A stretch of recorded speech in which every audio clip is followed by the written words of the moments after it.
welcome back, especially to the patrons out there that we have for the channel. We appreciate your support. And here we are in Ketchikan. I know it's been a while since we've done anything on the intercoastal waterway multi-trip adventure between Washington State and Anchorage, Alaska. But here we are, back at it again. So you guys and gals, this is what happens when you get a puppy. They take all your time. So anyway, that part of life is good, and he's growing well, and we'll have him on the channel when he gets a little bit older. You know, he's got to sit still in front of a webcam. But anyway, here we are. This flight is from Ketchikan up to Juneau, Alaska, and the departure is a real doozy. The departure is the SCAL 2. That's SCAL, which is Sierra Kilo Oscar Whiskey Lima 2 departure with a doozy transition. And if I had to guess why they called it doozy, D-O-O-Z-I, because for some aircraft this would definitely be a doozy because it is not only is it an instant departure, it's known as an obstacle departure. In fact, let me pull it up for you over here on the B real quick so you can see what we're talking about. If you're wondering why the number 2 engine is running, that's because there's a glitch in the programming of the Dornier Seastar. Sometimes the electrical system doesn't work quite right, and just seconds after turning on the battery, the backup ADI here doesn't work, so we had to turn on the number 2 engine as quickly as we could in order to get us power, because it didn't want to accept ground power. So that's why the number 2 engine is already up and running. Not to worry about the fuel situation. We've topped off both tanks, and we're good to go in that regard. So let's show you the SCAL 2 departure. And you can see what we're going to be doing here. Here we are in Ketchikan. And down here, we can zoom in just so we did. Now we're going to be flying it as a think of it as an RNAV, because we have something now called GPS, and we know exactly where we are. However, the way this departure is actually technically set up is that we depart runway 29, heading on 295, and I'm not going to pull up the notes for this. Well, I could real quick here, but it's just a bit much to read, and we don't want to take too much of your time in reading through all of this. Let's just say trees are here, there, and everywhere. So basically, coming out 29, get out of here with a fairly steep departure if you can, which is what we're going to do. Now, if we wanted to do it the old-fashioned way, here's what we would do.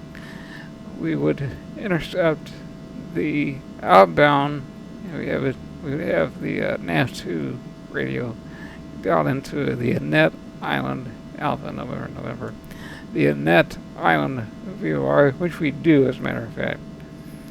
And you can see that right here, VR2, we are 17.9 miles out. But once we were to reach 40 DME from the Annette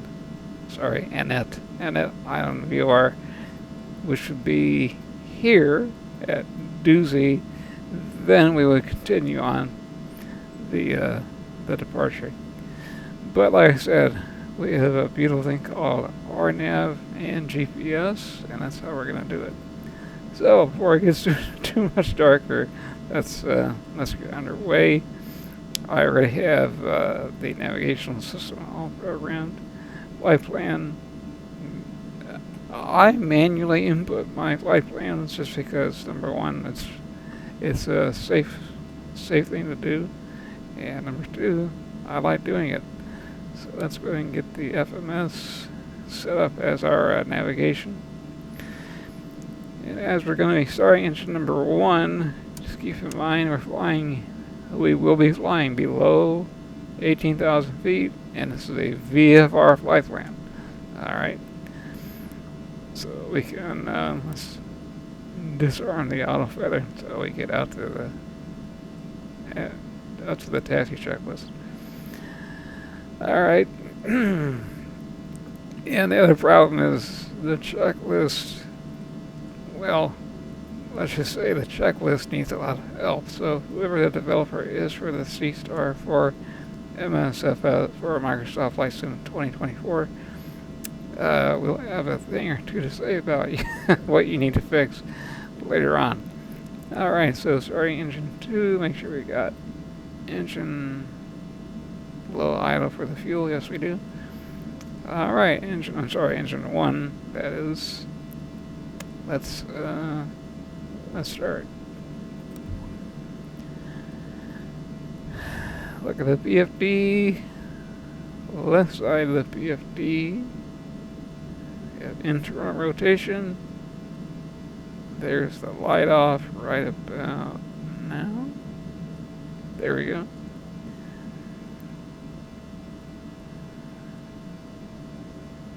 Looking good so far. And I know it says NAI on the top there next to that number 2 engine. That just stands for nacelle anti-ice, and that's because I have the universal separator on, and I do that for ground takeoff and landing. Alright. We have a good start. Turn on the universal separator for engine number 1.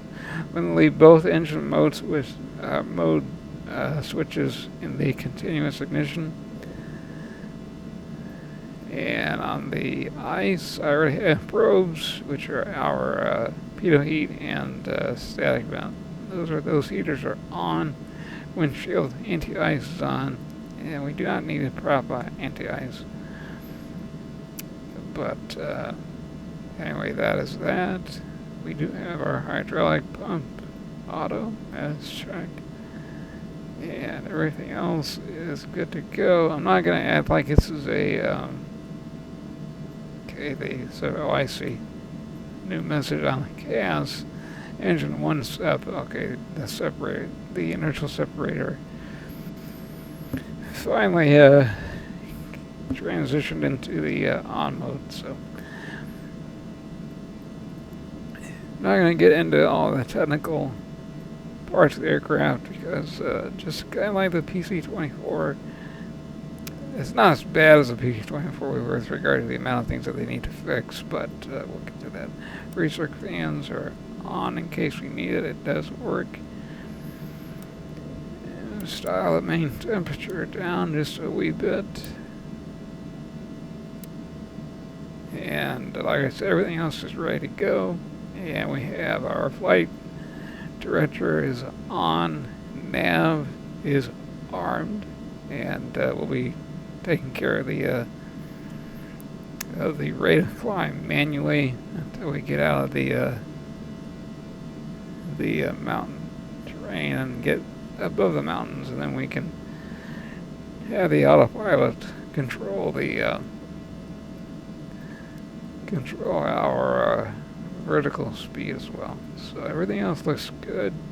I do have nose wheel steering high turned on just because we had to come out of here with a pretty sharp turn. So parking brakes, I'll hold the brakes with my rudders here. Turn off the parking brake. And there we go. For some odd reason they weren't working for a minute. Alright, let's go through auto feather needs to go on for departure. Alright, let's just run through our checklist, and something tells me that the electrical issue that caused the standby ADI to cut out probably caused the checklist to reset all the way back. It sure did. Look at that. Isn't that fun? Anyway, yeah, that's all good. That was good. External power was good, even though there wasn't any. It wouldn't, like I said, it didn't want to work for whatever reason. Okay, probes. All this was good. Emergency bat. Yeah, we're just going through this so we can get to the checklist that we need to get to real quick. It's a fairly detailed checklist. Complete before engine start. Yep, we did. Make sure that is set to on. That's very Alright. Parking brake, yep. Hydraulic emergency pressure, try 3,000 psi. The emergency one is, as you can see, the main PSI for hydraulics is at 15. Awfully low. Let's see what the flaps for electric. As soon as we get the engines up and running and going down the runway, before we get it going down the runway, we'll run engines up and see if we can get that up. But it is, see if we can get it to get up there a little higher with the pump turned on instead of in the auto position. There we go, 2,500 psi, climbing through 2,800, should stabilize at around 3,000.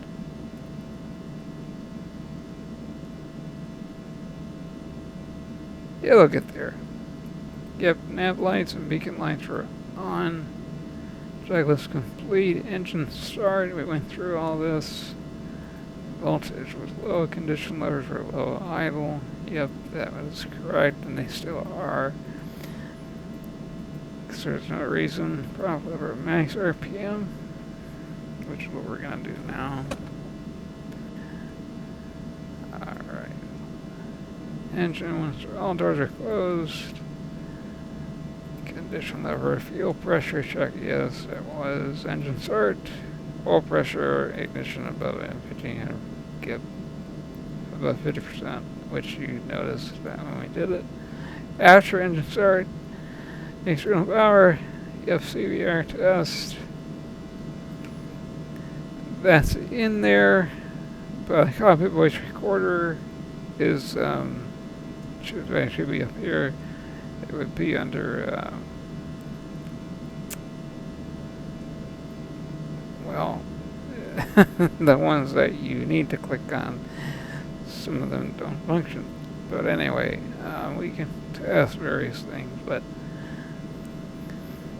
we'll leave that alone. Fuel pump check, yeah, this is interesting. So if I go to auto, look, it says, oh no, they're off. Okay, so the aircraft, the way they programmed it, they want the standby fuel pumps to be on at all times. Okay, we'll just leave it at that. Checklist doesn't tell you that, but that is the reality of the situation. Fuel pump, okay, so engine 1 and 2 is with regard to bleed air. It's already on, and the environmental control system is on. 10 degrees Celsius in the back. That is a bit cold, isn't it? That's 13 Celsius is a bit chilly. Let's warm things up. Alright. ECS as required. Yep. Separator 1 and 2, like I said, we leave those on for ground operations because we don't want to have any FOD, F-O-D, foreign object debris flying up into the engine inlets. Left and right windshield heat as required. We add that on because you never know what's going to happen in this part of Alaska. I was flying a Beaver into Juneau, and amphibious, and it was snowing about a month ago. So yeah, prop eat as required. We're not that chilly. Let's double check the weather real quick. Real quick here.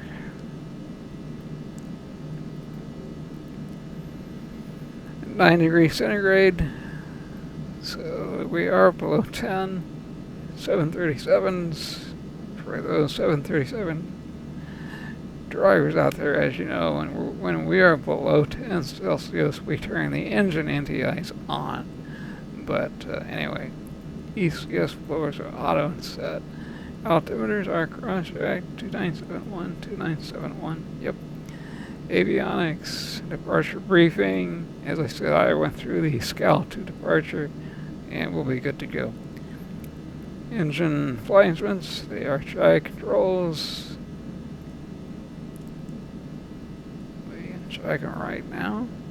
And we don't have a flight control schematic where we can check them out, but we can simply run it.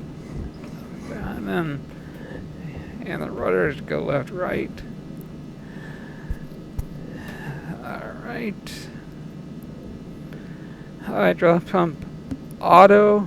Well, if we leave it in auto,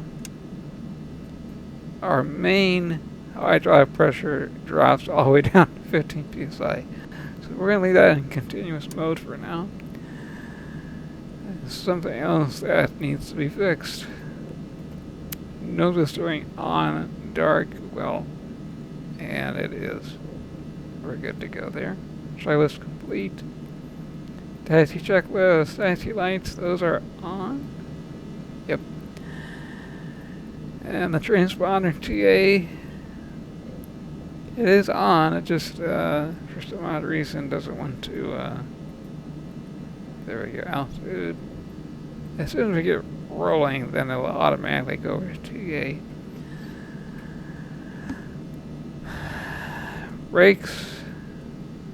Let's go ahead and get rolling a little bit. Yep, brakes work. Prop lever, feather.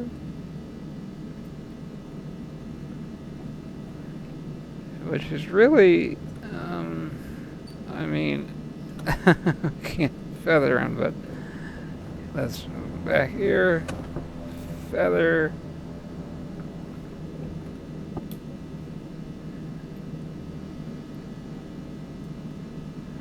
And then max RPM. So they want you to move it back to max RPM. Basically what you're doing is you're cycling the prop. The prop blades. Alright. Checklist complete. Before takeoff, we're very, very close to runway 29. So let's go ahead and just do it right from here. Okay, let's try the battery 1 and 2 voltage check. Yep, 25.9 on both, 3 amps coming out both. Alright, auto feather is armed. Flaps and trim rechecked. Yep, and yes. Okay. Cabin clear. Let's go ahead and turn on the lights. Strobe, landing lights.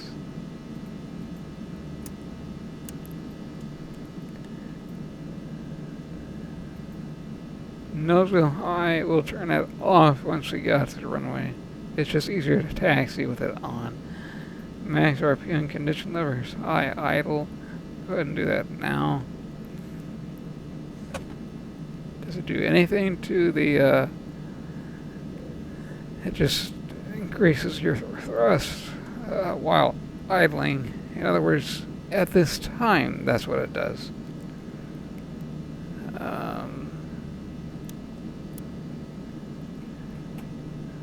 PFD, no caution on either PFD or MFD, just the landing gear door is open. Gas is checked, which is what we just did. And we'll go to after takeoff after we get in the air. Alright. Got the autopilot program to 7,000 feet. And the heading bug is on runway heading 295. So let's go ahead and taxi out.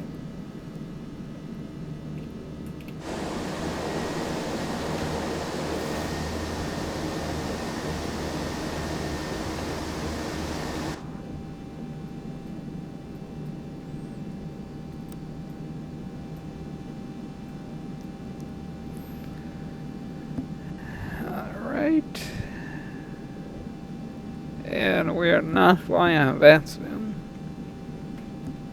because we're gonna deviate from course left and right here and there in case we have a photographic opportunity. So that's the reason for no traffic. That is my very first patron said, "Hey, can we just look out and see the beautiful sights of Alaska?" And I said, I wasn't going to argue with that. Not going to argue with a patron over something like that. I just, it's like, well, absolutely. So, back to actually just a wee bit. It's counterintuitive with regard to the nose steering high. You think that if you have it turned on, that would make the nose gear travel a lot more. It actually doesn't. It limits it. So, something to keep in mind here. All right, let's turn around.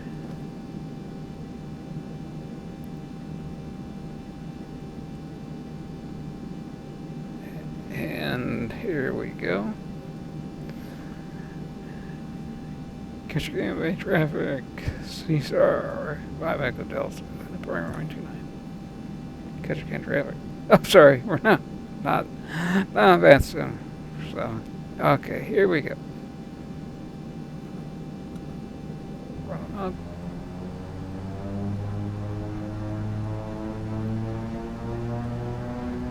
And just like in the PC-24 and the PC-12, when you get the no takeoff warning,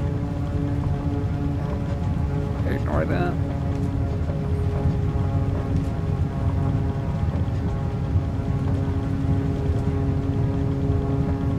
Right about there. 103 is our V1. Rotate 108.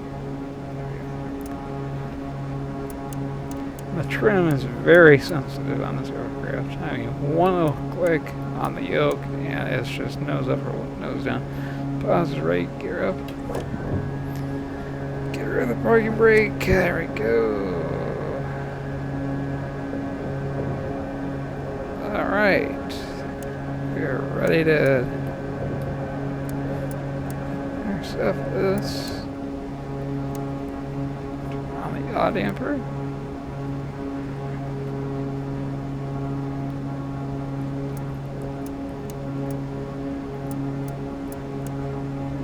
Get a little bumpy here. Left up.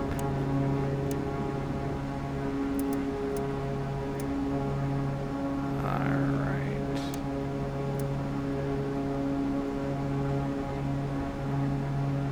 Alright. Autopilot is on. We would like to climb, however, nose up.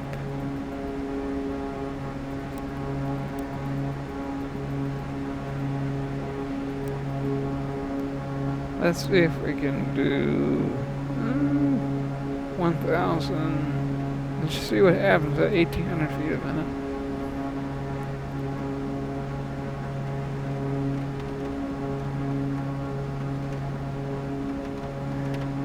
And we do need to be at 5,800 by the time we reach the doozy navigation fix. So the autopilot is pitching way too much. Dial it down a bit.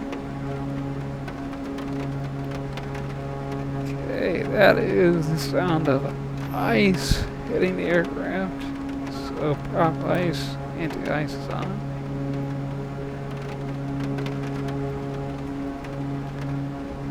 With this temperature, you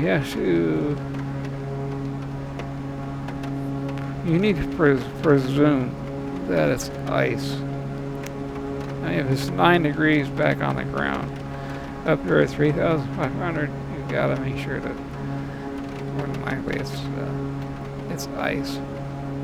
As you can see by looking on the map, with this specific instrument departure, as long as you maintain the course of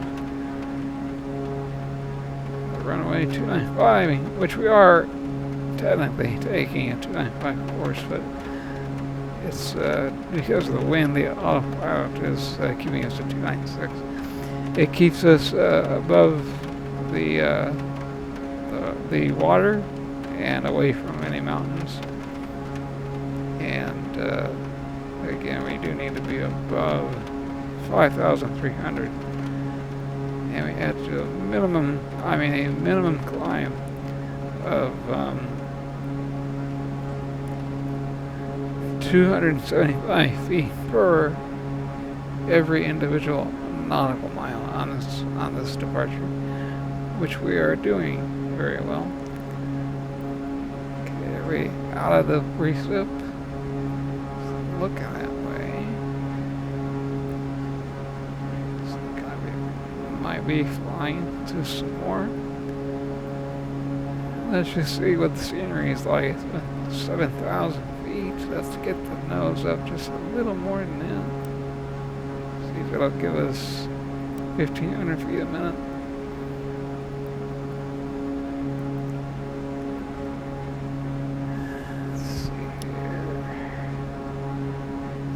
So one little issue, these line sled keys on the right should not be affecting the information on the left side of the PFD. Okay, we're looking good. Looking good. So the weather radar turned. Yeah, I mean, let's just see what the weather is like once we get out of here. I do know that up in Juneau, it has light rain, according to the METAR. According to this, no, there isn't any, but that's just it. That's just because it stops giving you information about 135 nautical mile radius. You no longer get your next rad. So let's turn on the weather radar on board the aircraft.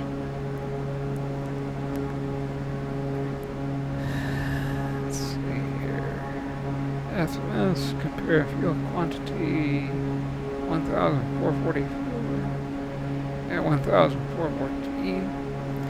Alright, let's move both engine mode selectors to run.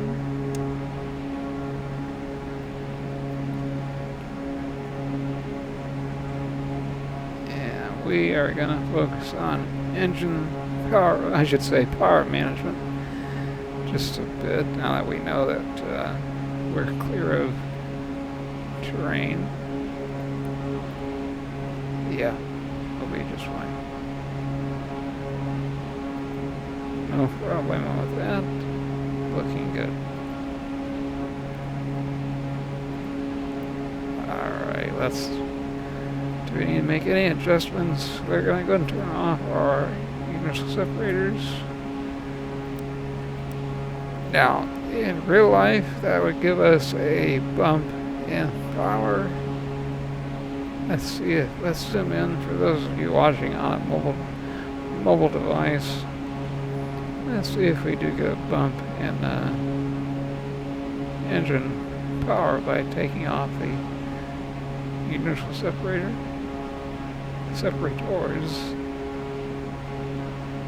Waiting for that indication to go away. Still indicating that. Of according to the CAS.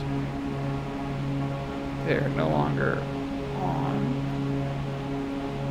And I didn't see any increase in torque or on the NG. We are going to bring back the throttle just a wee bit, maybe closer to the overspeed. Bring it back just a little. Oh, do we have to? Let's just see where, because we're not at 100% power in the first place. Let's just see where it's sliding. Push it up just a little bit. If we can get a little more speed, maybe 5 knots at the most. Here's the turn from Doozy on up to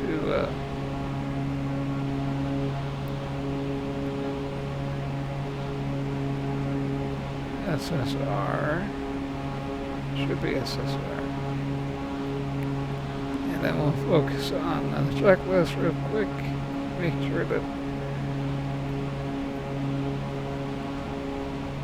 Okay, good. SSR. That is the next fix on the way on the flight plan. After take out checklist, gear up, flaps up, power lever, climb power set. Well, there really isn't climb power. What I do is I simply look at the indicator airspeed and I go, well, can we give it a little more power based on what the engine engages are showing? And we're at still indicated 178, 179 on the airspeed, and we've got plenty of room left to increase the torque. So let's do that just a little bit. See if we can get a few more knots without pushing the power levers all the way forward. The throttles, I'm sorry. Outside air temp is 5 below 0 Celsius and or centigrade, depends on where you're watching. 182, 183. Okay, we're good to go. We're good to go. Alright, auto feather off when passing flight level 100. There's supposed to be a scenic flight. If we fly higher, then we're not going to enjoy everything here, right? So, yeah. On top of that, according to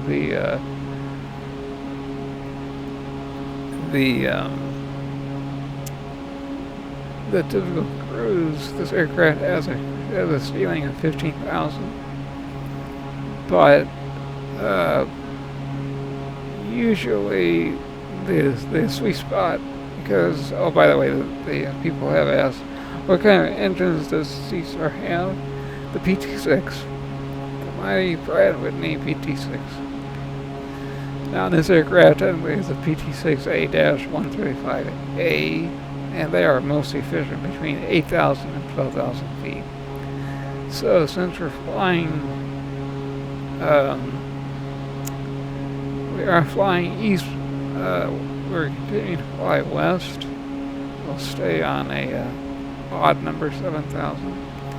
And again, we want to be able to show our very first patron, because they simply wanted to see the sights on the way up.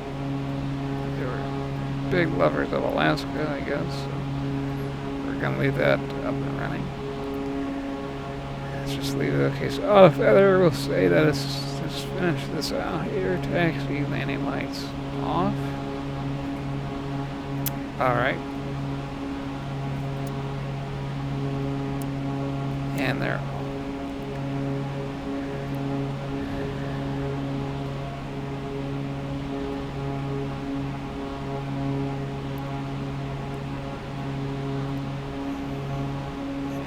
And checklist is complete.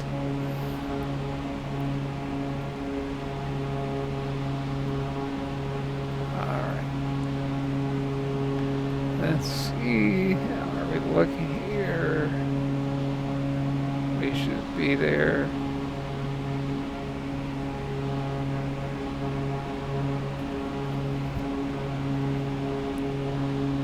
Just looking at one little thing here, and then we'll look on.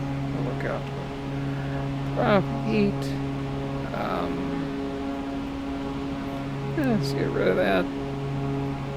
Yeah, I don't. We'll just sit back and see what happens. But as of now, there's no visible moisture, no ice buildup on anything. And number one, the number 2 prop facing backwards, it's getting hit with all that exhaust out of the stack.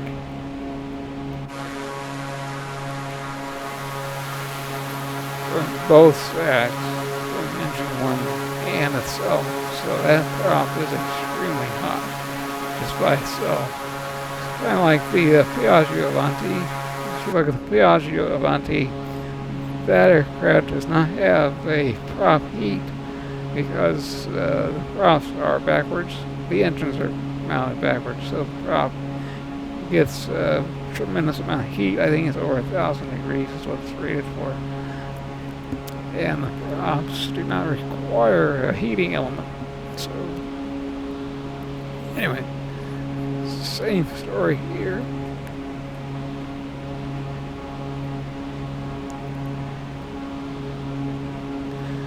So, for now, I'm going to be quiet and look at the aircraft operationally, just make sure everything is running the way that it should. And let's go outside for a while and check out the scenery.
I should say. Here I am again. So very, very beautiful, beautiful views.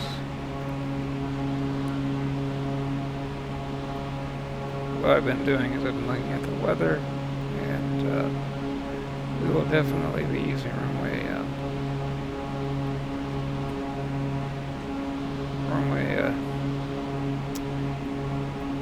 it was plugged in, now it isn't.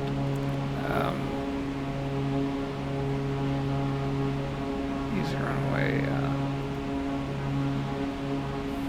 26.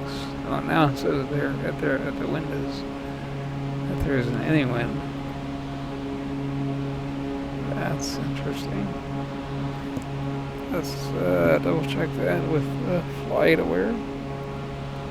That just seems a little unusual to me, that you would go from having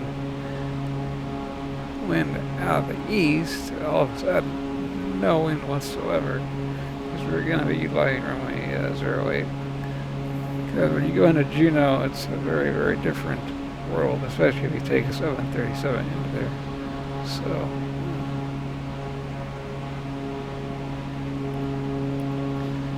let's pull up Papa Alpha Juliet November.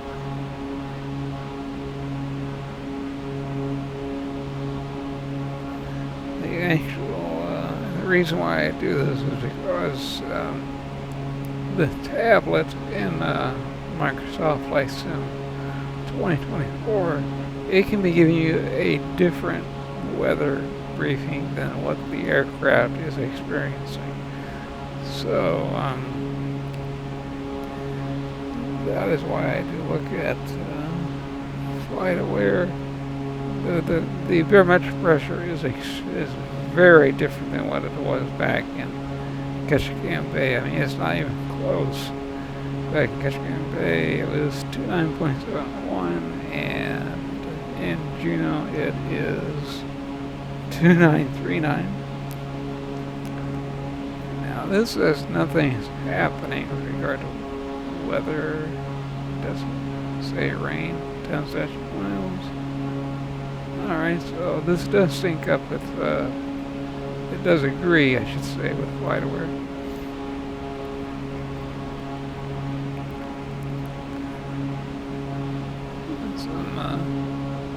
Thicker clouds right there. Let's see what that looks like outside.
Alright, let's address the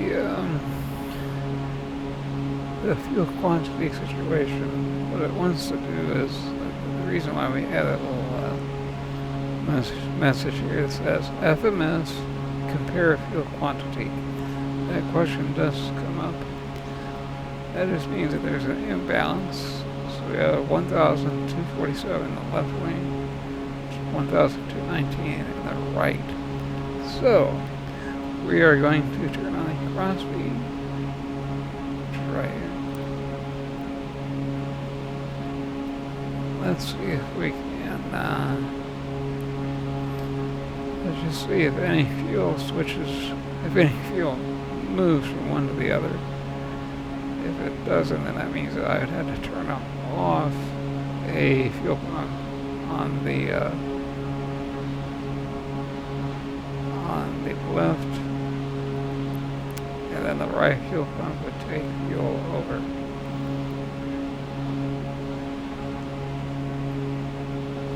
Something tells me that with this aircraft having as many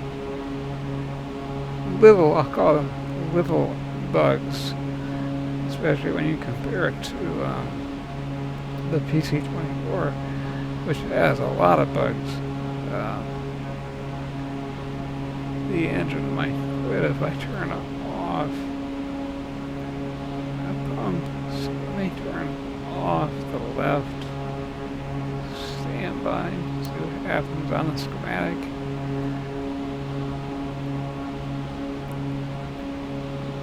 Nothing there. Nothing.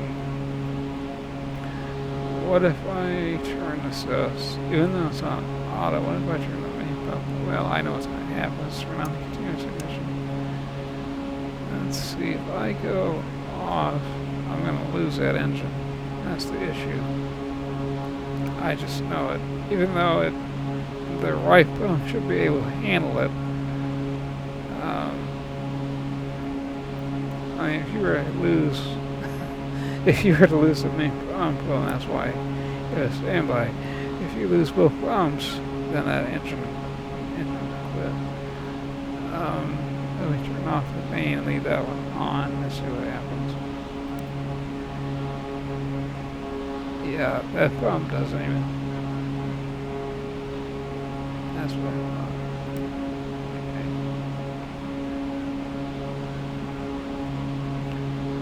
I mean, it's not like it's.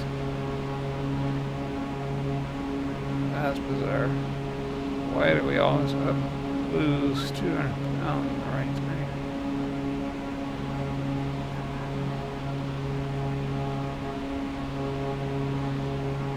I don't know. Do not know.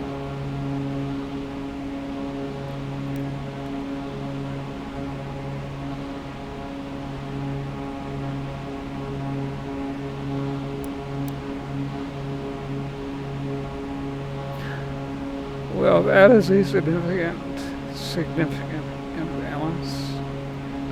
Why that happened, I have no idea.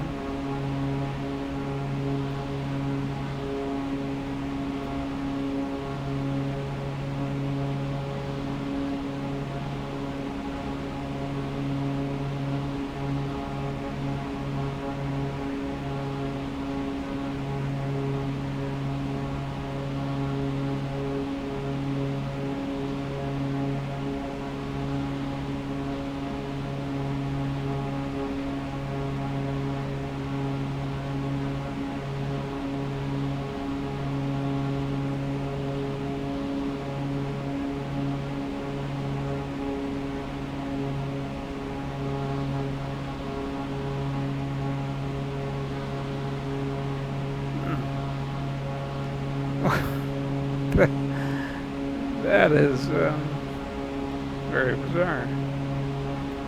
Why do we now have? Why did the fuel drop that fast? I really don't know. I don't know. Now we would definitely want to pump fuel over to the right tank. But again, the way that there's such a massive bug in the fuel management system, the way they design this aircraft, not Dornier, but the people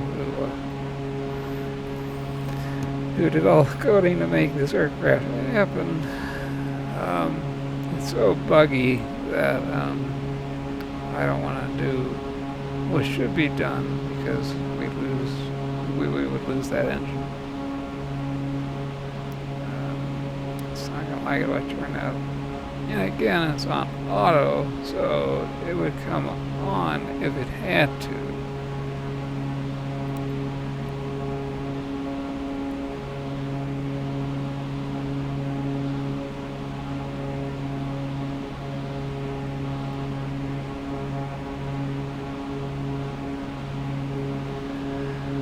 That's close enough.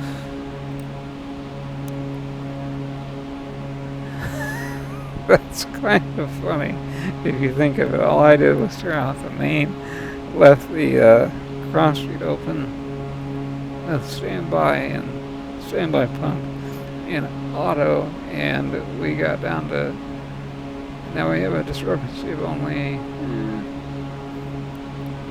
that's right, let's see,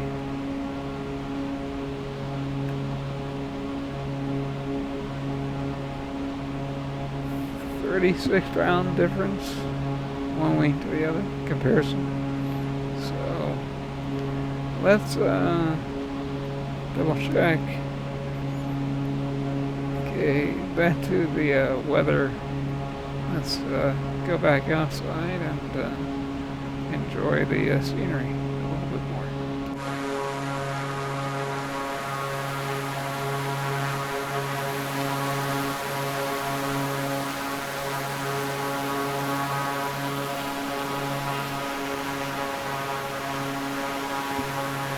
And at this rate, the only scenery to enjoy, unfortunately, are a bunch of clouds.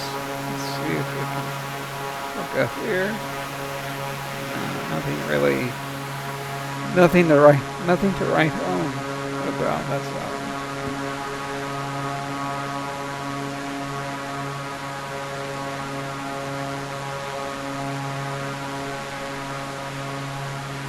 Although I will say the way the cloud looks over to the right, that is impressive. That is very, very impressive.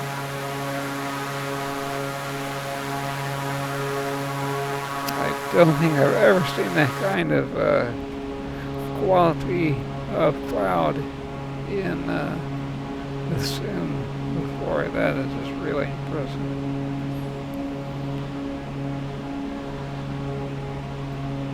I do have the graphic settings dialed all the way up, size will go. Maybe that has something to do with it, I don't know. Alright, let's do a little bit of work. Let's look at the, let's see what the chart has for us in, for our destination here. Zoom in just a bit. We will be utilizing the Seaplane landing area, as they call it here.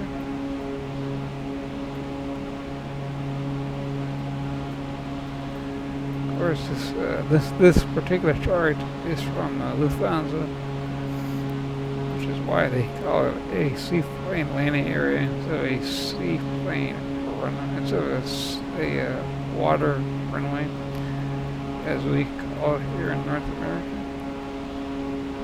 And the wind again is still no wind whatsoever. So theoretically, we could land in any direction we wanted. We could take, if we were landing on the runway, the hard surface, we could land on runway 08 or runway 26. Guys, always remember, as long as your wind is less than 10 knots, the wind is known as variable, and when the wind is 000 at 0, meaning no wind whatsoever, that is definitely variable. And we can land in any direction that we want. So let's go ahead and just choose runway 08. So let's get out, let's just look at, let's see what they, that's interesting. That's the airport. Approach. Yeah, I'm gonna guess they don't have any charts.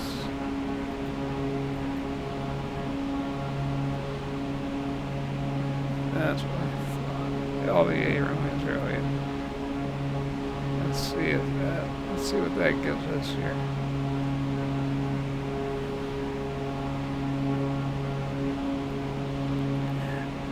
Or if we switch over to this.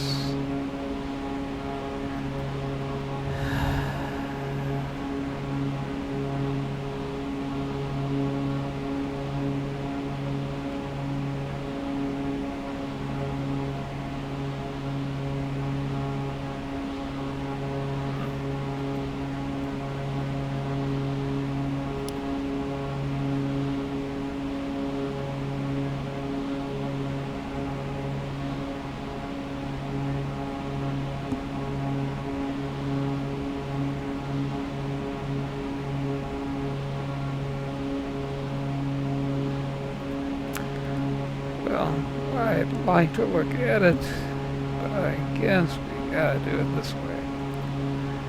Alright. Let's just see what this looks like here. LDA 08. And what does it look like here? If you're wondering where I got the flight plan, I got it from Flight Aware.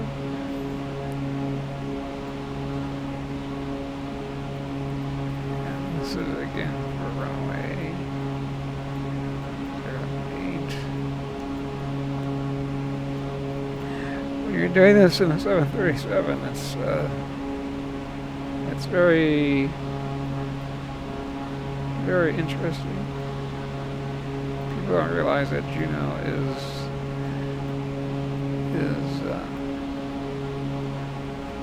kind of in a pass, and some days it's one way in or one way out. You can't utilize the same runway for takeoff as you have to utilize the same runway as you did for same runway for takeoff as you did for landing.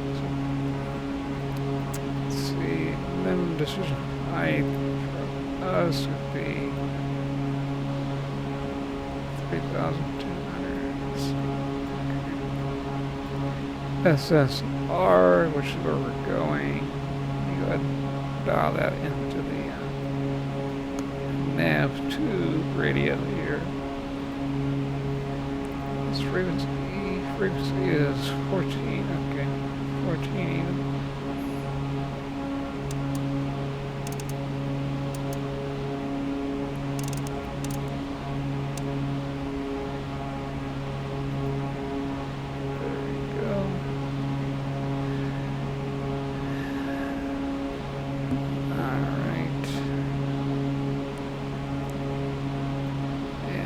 This system, for some odd reason, the system being the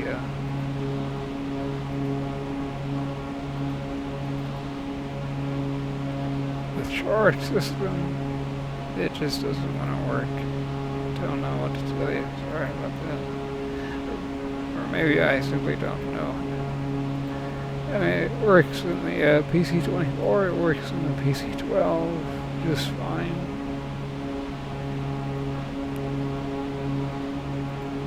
Oh, here we go. LDA runway 08. Let's see, zoom in just a little bit. Let's see if we have it as a procedure.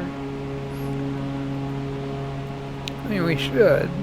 Yeah, there it is right there. Alright, we'll do runway 08. And we'll do the LDA. And also, let's see, just double check.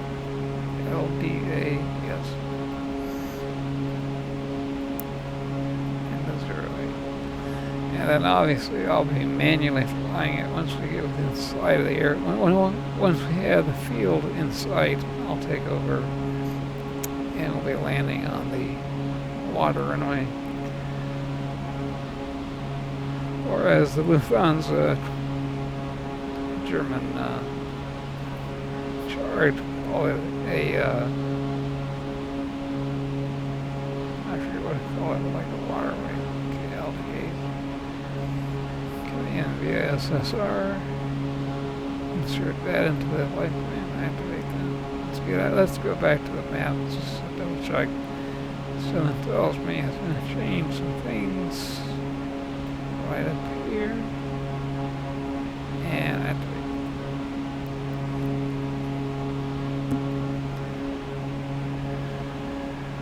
Looking good. And we got across Barlow. Let's just bring that up here. Lens, Barlow. Okay, so it's working just fine.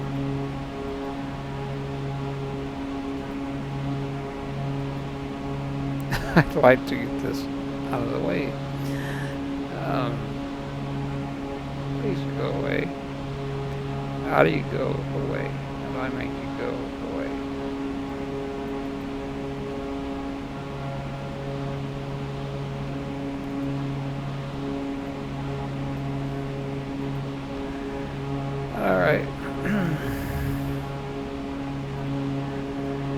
Coordinate minimum. That's already there. I don't know why that would bring that up. Sorry. The Honeywell avionics suite is just not my cup of tea. The aircraft is great, and don't get me wrong. Don't get me wrong. The Seastar is phenomenal.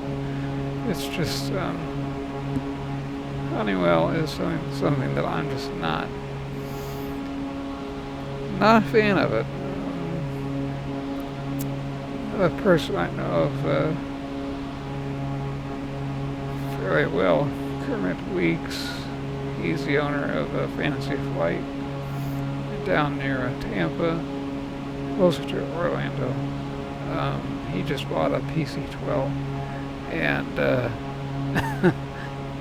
the pilot that he flew with, when he flew it to a Thunder Bay, the instructor pilot said, yeah, don't do Honeywell, just go Garmin. You'll thank me later.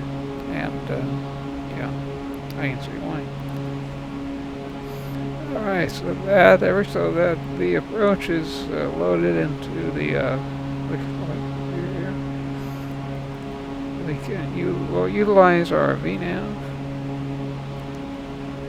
capability. But for now, let's go back outside to see if we can see anything, or if it's just really cloudy and we can't see anything more than clouds.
Yeah, cloudy. Let's since it's so cloudy, let's just stay let's find out what our minimums are gonna be here. LDA yada yada yada.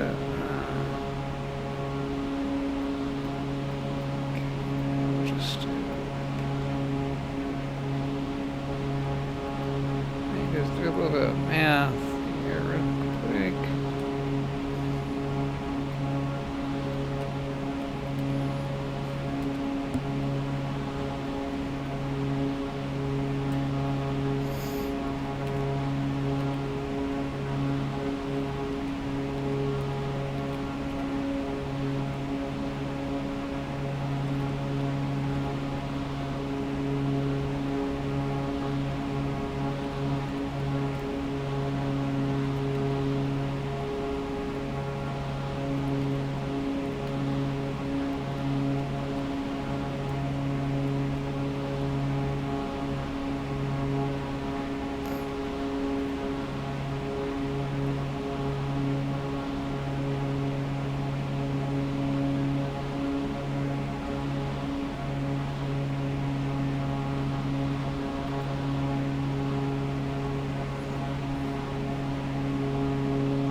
Alright, based on all of the factors involved,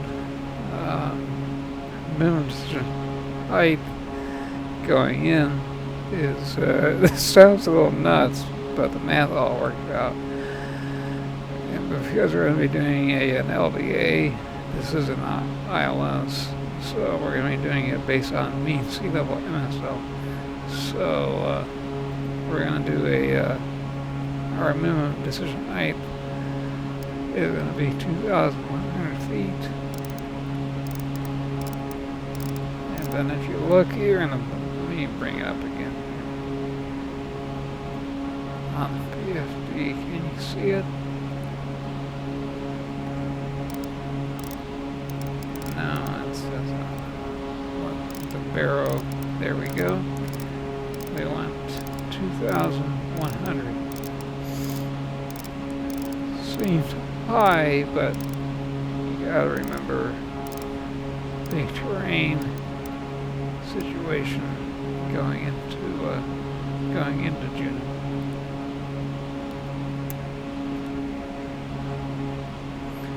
Let's see if we can get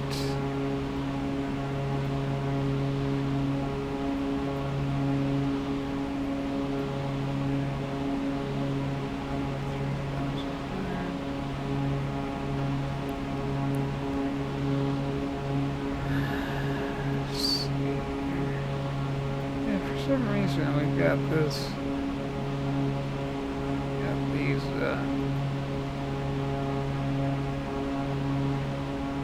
alpha descent, but it doesn't tell you when it's going to happen.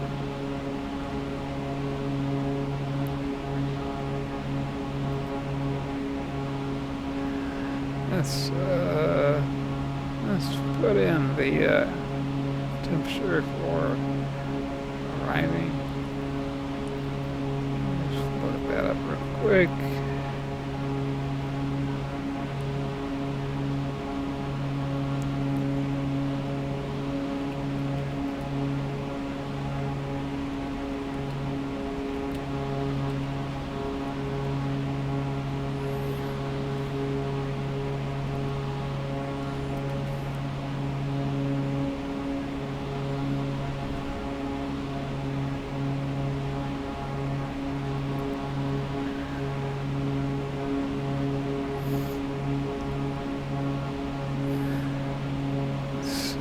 Still not getting a good, accurate, it's getting a little bumpy, isn't it?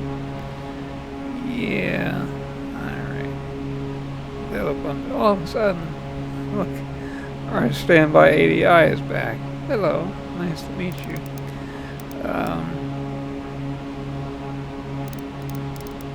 But it doesn't want to tune into the, oh, you gotta be kidding me. How do we change the barometric pressure? That's bizarre. It's now being utilized as a dimmer. Oh, there we go. 2971. However, what's the altimeter again? 293. See if that's still the case.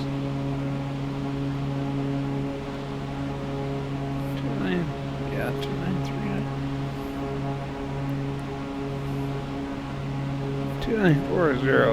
Alright, so 2940 on the barrel here. This ought to do wonders for the autopilot.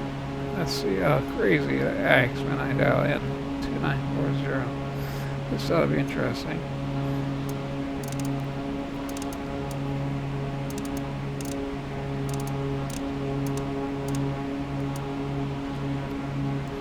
That didn't go crazy on me.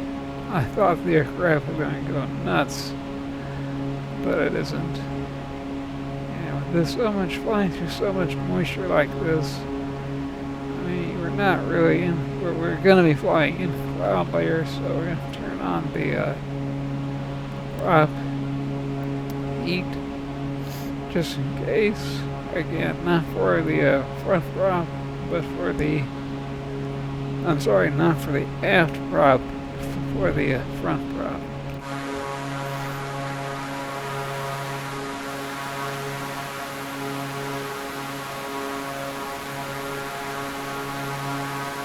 Whoa.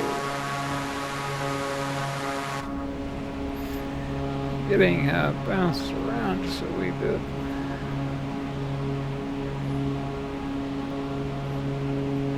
The reason why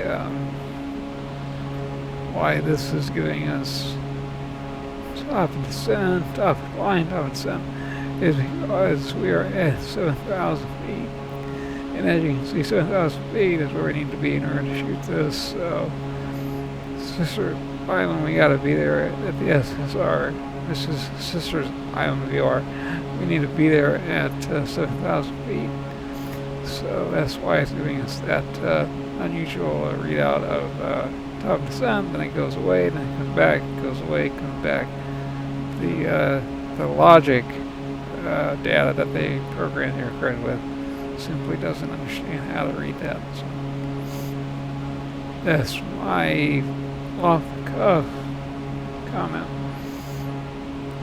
Let's look at our VSD real quick. See if it looks like we've got. Yeah, the VSD doesn't work. Okay. Oh, that's right. Sorry. Destination. We gotta do the temperature compensation. In case you're wondering, what is TComp? That's temperature compensation. What is it used for?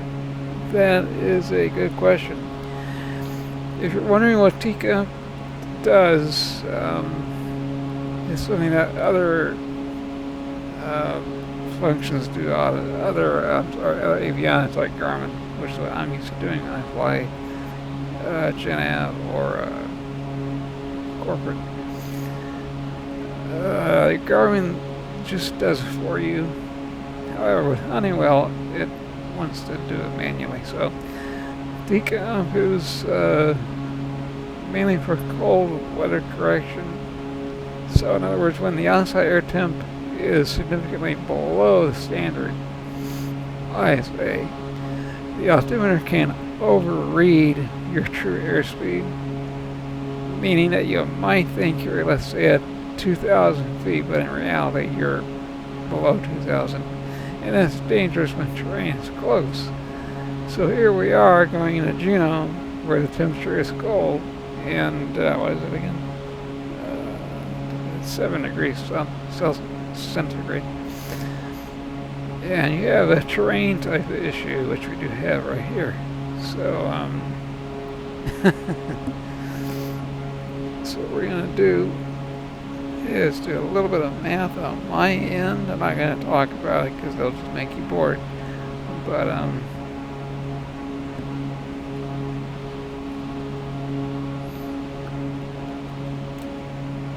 then I have to go check on my puppy for just a couple minutes. Hopefully he's still asleep. And like I said, everybody's going to love it when I can get him, both him and I, on a webcam and do it that way. He's a wonderful, wonderful 4-month-old, now 4-month-old black Labrador retriever. Very, very smart. Alright.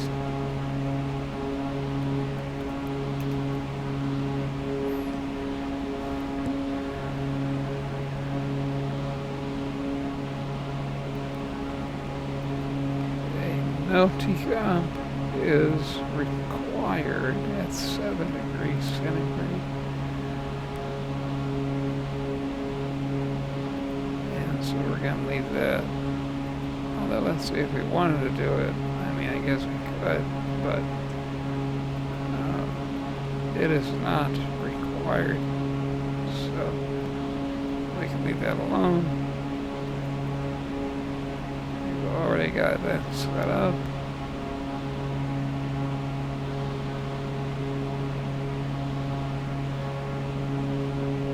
And we're going to be going for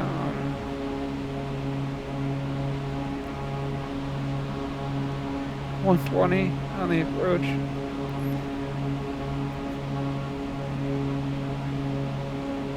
And got the let me go check on him, and I'll be back, and we'll wrap up this little adventure from Ketchikan Bay up to Juneau.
Alright. Puppy he was waiting for me walking into the TV room. That's alright. He's more asleep than he is awake. Let's put it that way. So, alright, this is turning into a fun flight with regard to visibility. And we are gonna go through this again. Let's check this here. 5,600 and now it's 3,007. And we've got it up here just in case we need it. Just in case.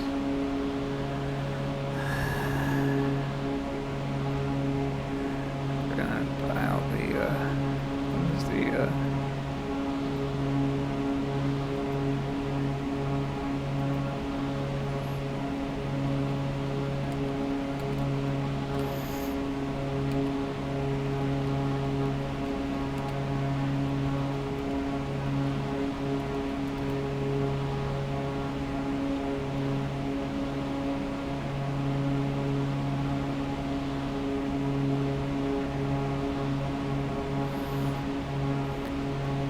and just in case you were thinking about dialing in a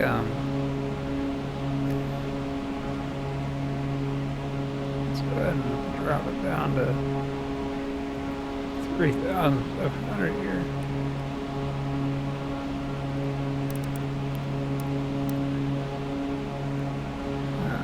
Vertical speed, nose down, down, down, down, down, down, down, down, down. Bring those engines back, way back.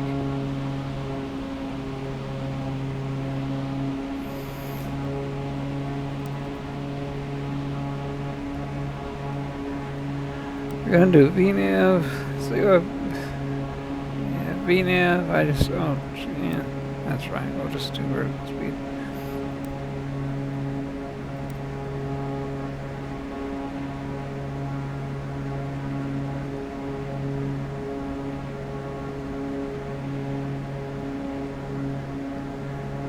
That one's 5,006, so we're gonna level her off 5,006 actually.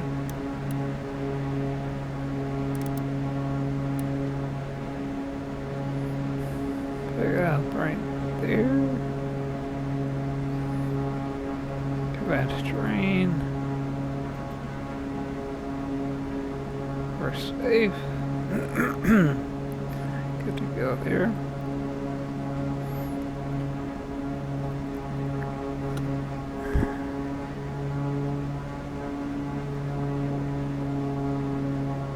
That was my bad on the power management. I'm so used to having a auto throttle. That was my mistake. Very embarrassing about that. My apologies. Very embarrassing. Alright. That is what technology will do to you if you allow it. Alright, let's look at the approach checklist. C mode, well, we're going to be landing in the water, so I don't know why that is an issue. I'll turn these up.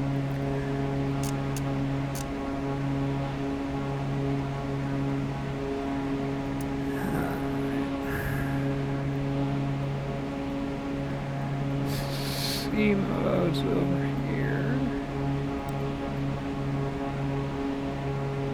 I'm sorry, that's thruster. C mode does go on well.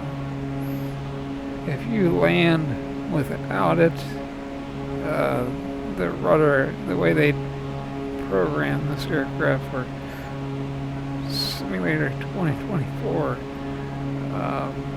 you don't have hardly any rudder authority. So when you touch down, there's some snow. That's what I thought. A little colder up here, therefore a little snowy. Do one thing, then we'll get back. Let's look outside real quick.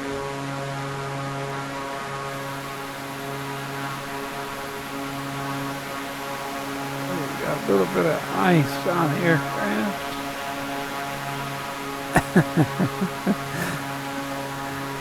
Got some ice on the intakes. On the nose. Alright. That's, I thought I had everything turned on.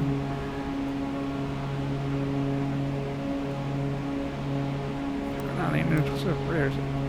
Anyway, here we go into Barlow, and we gotta go down to what, 3007? Yeah.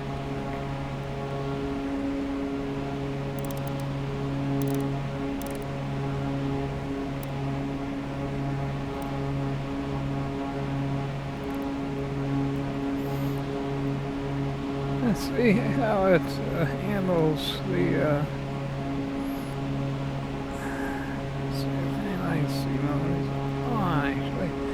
yeah, of course, that is good to go, good to go. Flaps will be 20 auto. Feather is going to be on. It already is, yeah. Q&H is already there. So there's a little bit more.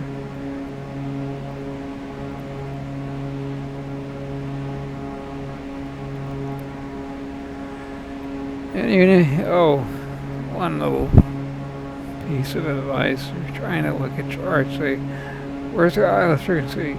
Well, just wait a second. It's an LDA, which is a localizer directional aid, which is actually an offset of the localizer aligned about. In this case, I believe when I looked at the chart, it's a 3-degree offset from the runway center line, but the frequency is 109.90, so we can throw that into. I've already got that's already. Oh look, it automatically did it for us. Okay, I'll take it. Okay, let's go up on the power just a wee bit.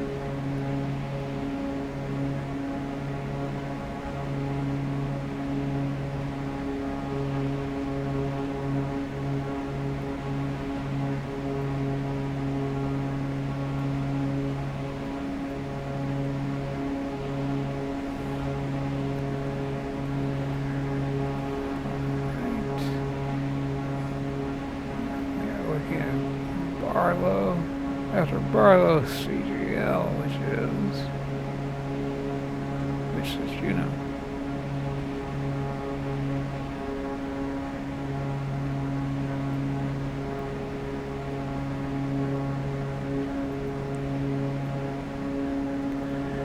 We do need to go down to 1,200 feet, roughly.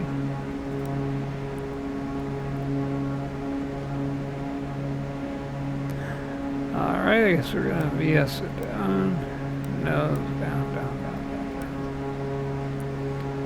down. 1,345. That's our...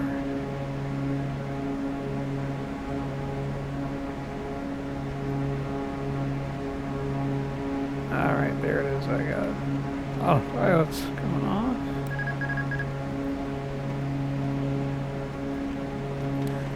As is the Yacht Emperor.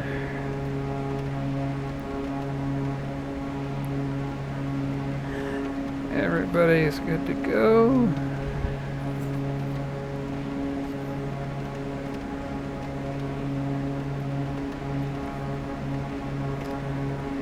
Looks snowy. How you can have snow at 7 degrees Celsius, I don't know, but you do. But there appears to be some of the white stuff in the city. Looking for that water runway. There it is.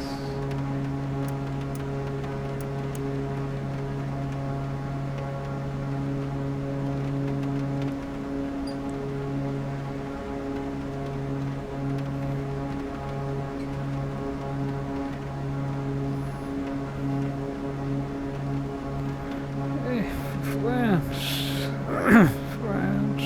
20.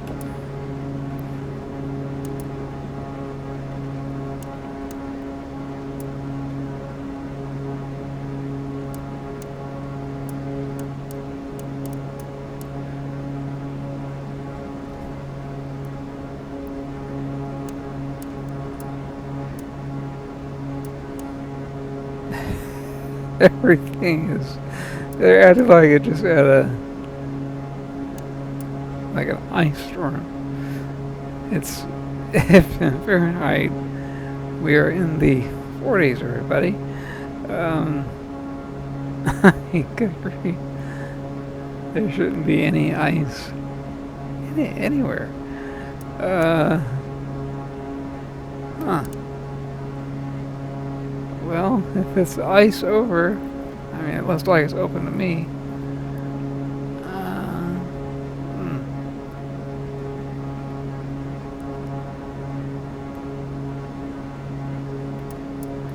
Let's just check it out before we do it here.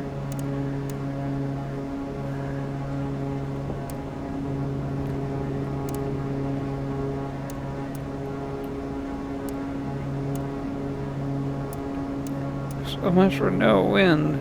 No wind? Really? Really? Tell that to an airplane there. Alright.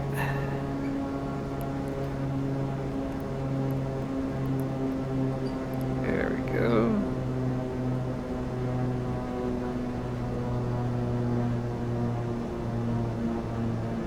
There we go.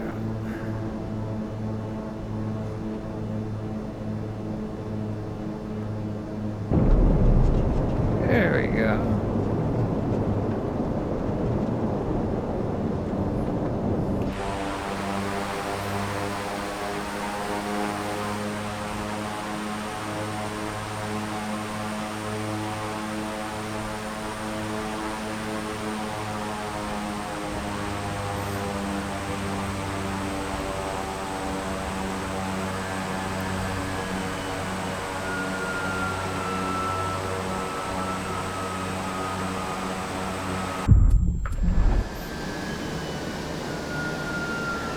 I got a question. How in the world does an airplane crash when it's in the water? I would love to know that. Asobo, could you please explain that to me? I'd love to hear the logic behind it. We're in the water.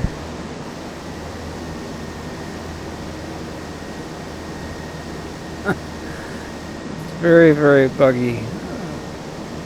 I almost don't want to do water landings anymore. I mean, right now, if you look at the chart, I'm in at least 12 feet of water. It doesn't get shallow until you're about to the tip of the left wing there. So I'd love to know what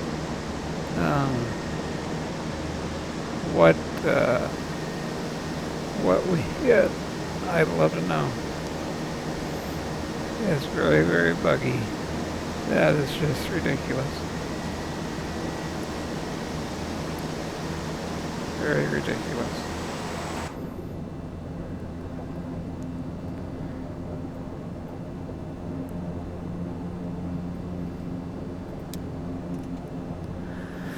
Well, welcome to Juneau. Sorry about the so-called crash. That should have never happened.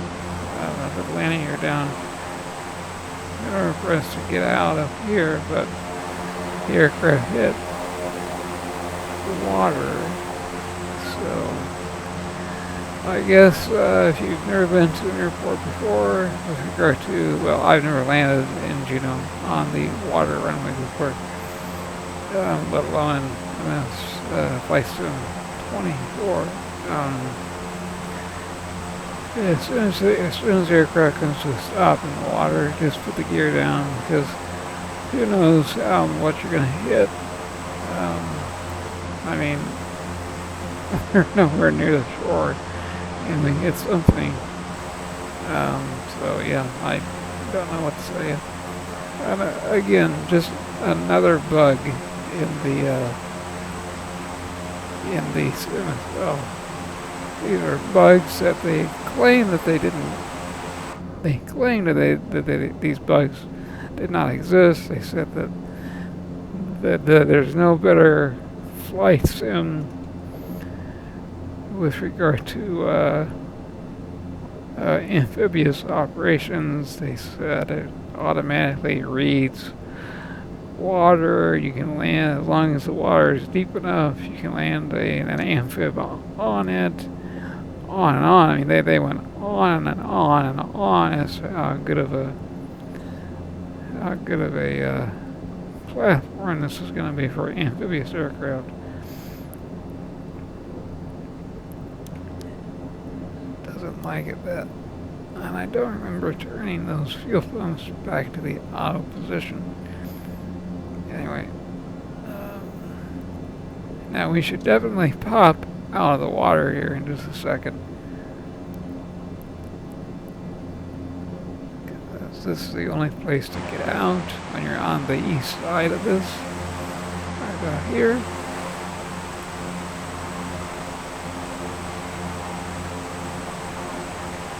And even with landing gear down, I leave C mode turned on. There we go. Now I can actually see the bottom.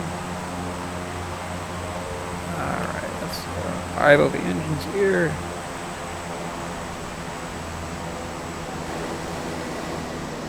I did realize we didn't do the landing checklist. The reason we didn't is because well, it wouldn't have agreed with the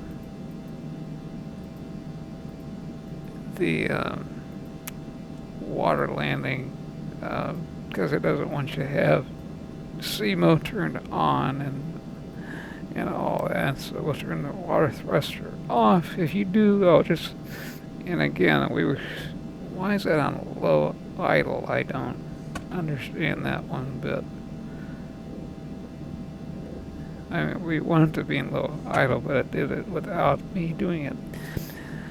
When you do land on the water with this aircraft, you definitely want to have the water thruster turned on before you land. Take my word for it. If you don't, again, you don't have enough rudder authority to steer it, so it's a must-have. And it's acting like everything is set up for some of the instrumentation was reset back when we so-called crashed into something. Even though we were in the water, I'd love to know what kind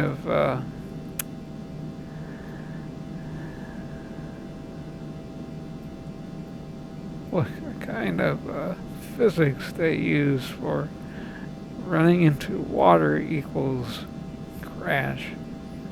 I'd love to know it.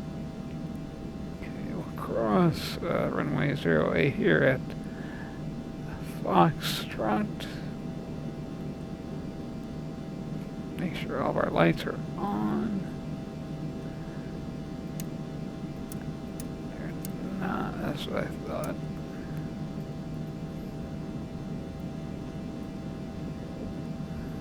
Okay, looking out this way, looking good. And, and the other thing to keep in mind is it taxis awful fast for an aircraft with the condition levers at idle and the throttles also at idle. Go figure. Go figure. Let's see here. Let's treat this building here as an FBO, even though it looks like a hotel. We'll treat it as an FBO. And sorry about that crash, even though it wasn't my fault. I still feel really bad about it. But that's the way it goes when you're dealing with a sim that has a lot of bugs in it. Right up here, I think I see the tail of the aircraft.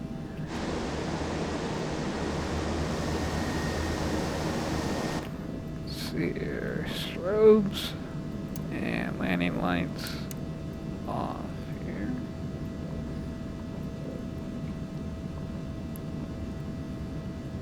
Here we go, we got some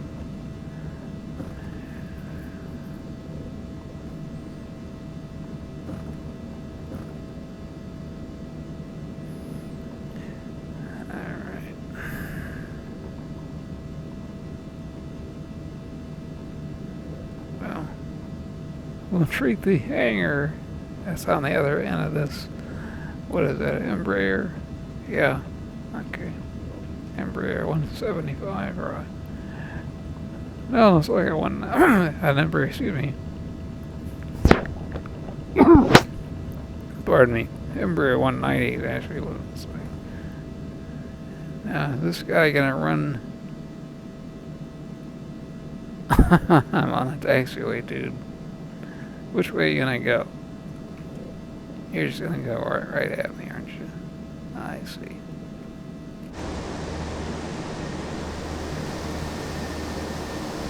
Well, at least he stopped.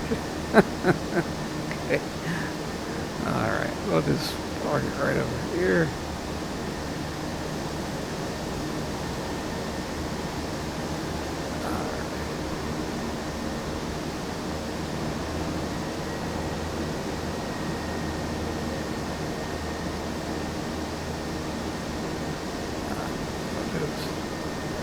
Shut her down right over here.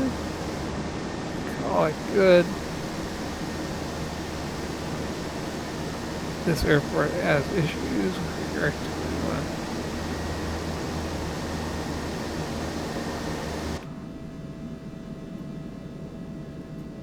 and now the flashlight is on. Why? I have no idea. Lights are all on. I mean, I don't. There we go. Anyway. Alright. Parking brake set. And we're going to go ahead and just turn off both. We can go through the Asobo checklist here. All the probes are, see, windshield heat, see, those are off.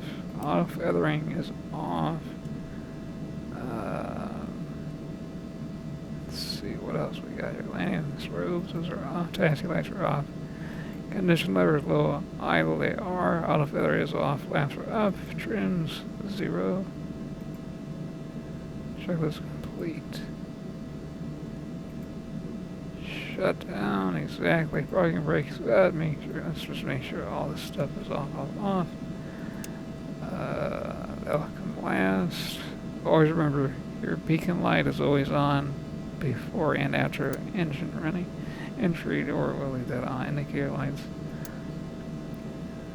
Okay. Alright, basically, it wants us to do that. Nose wheel, eye off. It already is. Hydro pump off. ECS blowers. Let's see here. Off. Yeah, it only got up to 20 degrees in here. That's interesting.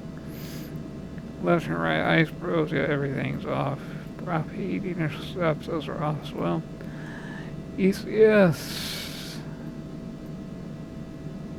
is, where is it here? There. Off. Engine bleeds. Off. Power level. Power, cat got my tongue. Power levers.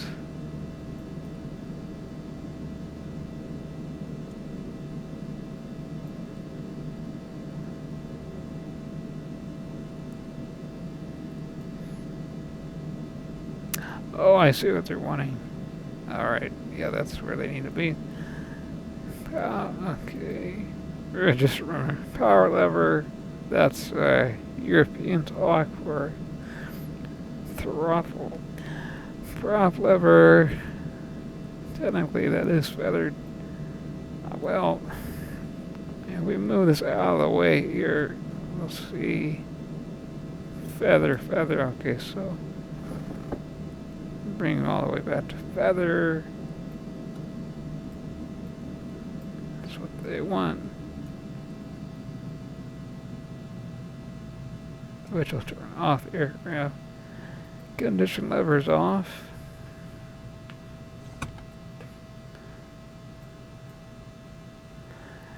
Engine mode 1, 2. Off. Fuel pumps. Even the standbys off, all off. Emergency lights, they're up here.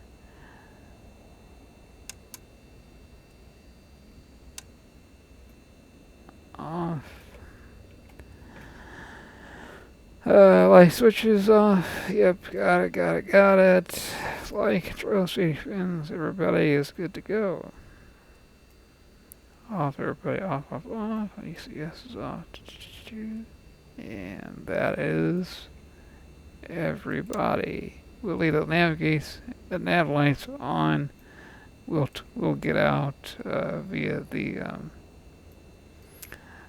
passenger door.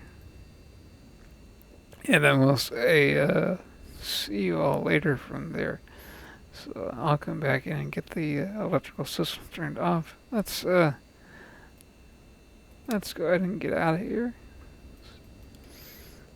And no, I did not pick that dude as the FO. The sim did it for me.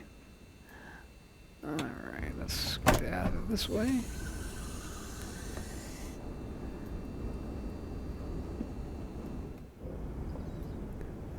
Alright. Well, here we are. And again, sorry for the bugginess of the aircraft itself and the so-called crash while you're in water. I still have no idea what that was all about.